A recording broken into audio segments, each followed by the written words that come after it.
Muy buenas tardes, esta es mi presentación sobre los impuestos en México. El origen de los impuestos está en nuestra Constitución en el artículo 31, fracción cuarta, donde comenta que es obligación de los mexicanos contribuir al gasto público, así como de la Federación, como de los estados de la Ciudad de México y sus municipios en que residan de manera proporcional y equitativa, así como dispongan las leyes. ¿A qué se refiere de manera proporcional y equitativa?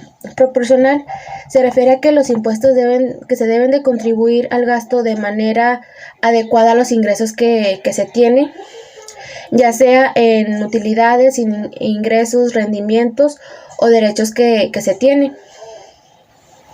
De manera equitativa, esto significa que uno como persona física o moral no puede, sus contribuciones o sus pagos de impuestos deben ir equitativamente a los ingresos que se tiene. O sea que por generar más se debe pagar más impuesto y una persona que genera menos debe pagar menos impuesto. Entonces, los impuestos nacen en el Código Fiscal, que el Código Fiscal es el ordenamiento jurídico que define los conceptos fiscales fundamentales, fija los procedimientos para obtener los ingresos fiscales de la forma de la ejecución de las resoluciones fiscales.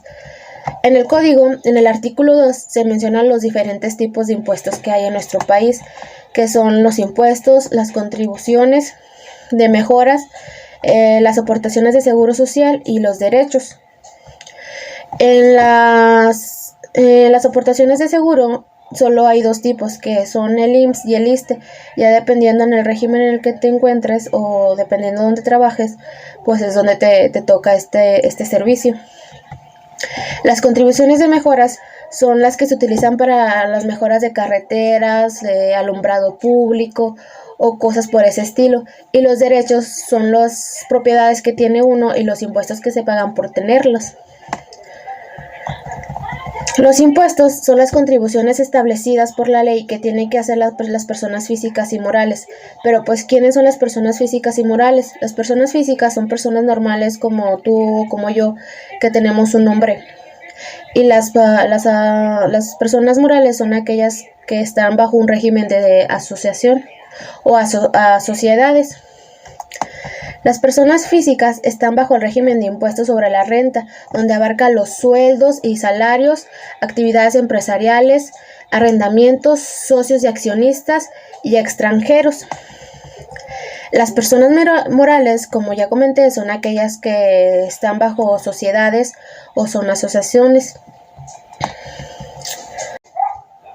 Pero también hay otro tipo de impuestos que son los federales y los estatales. Los federales son todas aquellas contribuciones que no importa si eres una persona física o moral, las tienes que pagar, que son el impuesto sobre la renta y el IVA.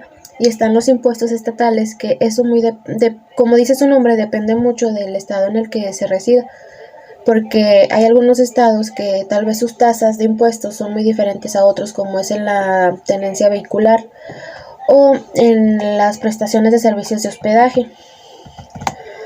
Todos estos impuestos tienen un fin. Como comenté en un principio y como dice el artículo 31, fracción cuarta, son aportaciones que son para cubrir el gasto público que se tiene como país. Por ejemplo, que es el pago de seguridad social, las mejoras de infraestructura y la de educación y salud. Entonces, es muy necesario cubrir estos pagos para que el país vaya mejorando.